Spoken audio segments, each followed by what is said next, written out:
to see about the heat transfer problem. So in heat transfer problem, we are going to see a three-layer problem. So here in this problem, you can see here the given data is a furnace wall.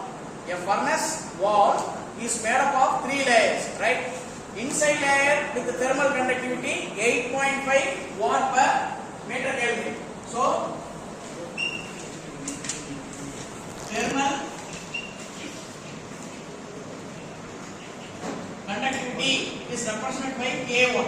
K1 represents thermal conductivity of the wall. So there are three layers. So there will be three thermal conductivity given in the question. So first one is K1 is equal to 8.5 watt per meter Kelvin. So this is the unit for thermal conductivity. And the second layer, that is thermal conductivity of the second layer, that is K2, that is given by 0.25 watt per meter Kelvin. Next, the third layer, that is K3, it is given by 0.08 watt per meter Kelvin. So this is what the given data. And also they have given the thickness of the layers. So thickness of the layer, that is respective thickness of the inner, middle and outer layer is 25 centimeter. T1, T2, T3. They are nothing but the thickness of the wall. Thickness of the wall.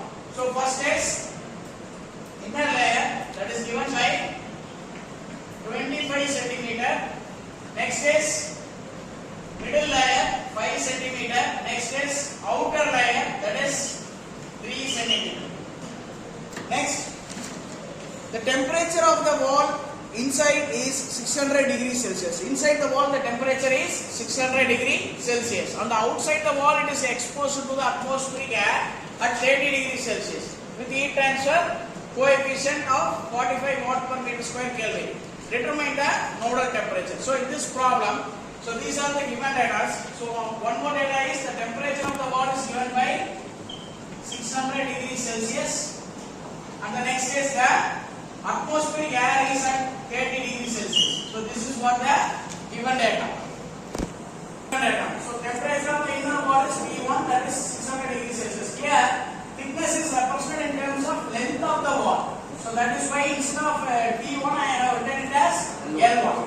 Next, the ambient temperature, that is outside, that is T infinity, that is called T infinity is 30 degrees Celsius. So how will you convert the degree Celsius in terms of Kelvin? Plus 273. So I am converting this 300 degrees Celsius plus 273, that is 303 Kelvin. So that is the outside temperature of the wall. Then one more thing it is given.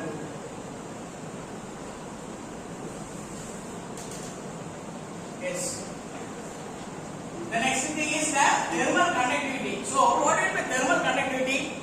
For example, if it is a metal, if you apply heat at one end, what will happen?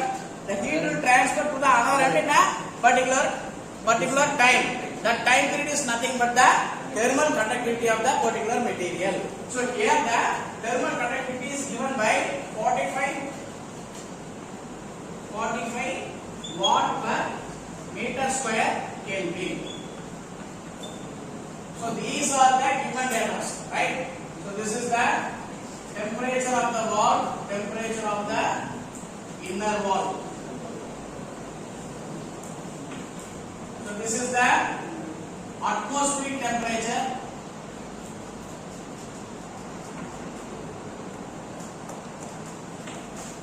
And this one is the thermal conductivity of the wall.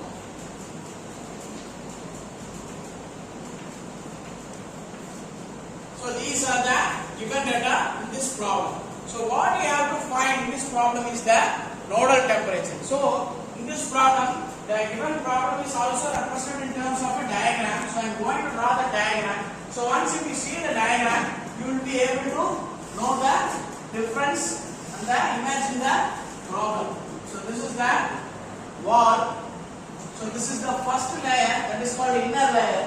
This is the second layer, that is called the middle layer. And the last is the outer layer. So this is represented by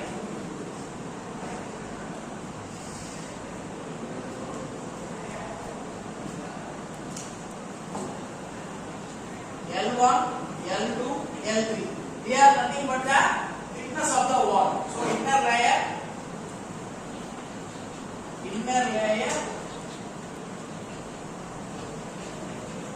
middle layer, and outer layer. So this is what the given data, right?